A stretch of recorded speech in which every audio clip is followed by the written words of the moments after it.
Kasunod ng naiulat na pagliyab ng isang electric vehicle sa Makati, nagbigay ng tips ang ilang eksperto sa tamang pag-aapula nito.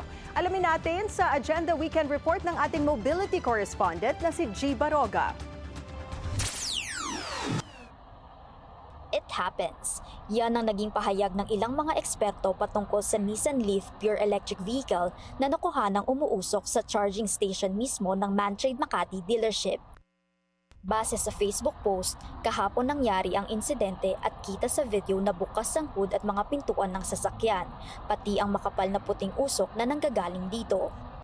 Sa pahayag ng Nissan Philippines, sinabi nilang first time itong nangyari mula nang i-launch ang Leaf sa bansa at kasalukuyang gumugulong ang investigasyon. Nakikipagtulungan din daw sila sa local authorities pati na rin sa customer, dealership at technical teams para maintindihan ang nangyari. Para kay Ulysses Ang, Editor-in-Chief ng CarGuide.ph, mahirap mag-speculate sa ngayon tungkol sa insidente.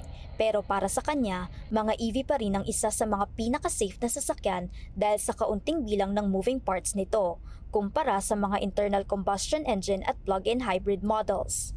The way that makes it different is when the battery undergoes what they call thermal runaway. Once nag-start ng lumihab yan, it's really going to burn until it depletes all the entire battery like fuel. But it opens a very good question. What happens when an EV catches fire? Ayon kay Ang, may special na paraan sa pagpatay ng apoy sa mga EV kung titignan ng practice sa ibang mga bansa, gaya ng US, Korea at sa Europe.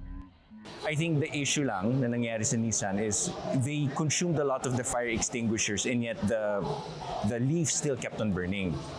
There are technologies out there where you just cover the car in a so-called fire blanket and it actually extinguishes the EV fire. Umani ng iba't ibang komento ang post, lalo't nangyari ang insidente sa gitna ng lumalakas na clamor sa paglipat sa mga electric vehicle. Para sa managing editor ng Autocar Philippines na si Jacob Oliva, unfortunate ang insidente, pero hindi lamang ito sa mga EV nangyayari. Could have an impact at first, but it will eventually die down because statistically, people will find out that this is just an isolated incident, not an actual common occurrence with EVs. Pinuntahan ng BNC Mobility ang dealership pero tumanggi muna silang magbigay ng komento habang ongoing ang investigasyon. Para sa Agenda Weekend, G. Baroga, Billionaire News Channel.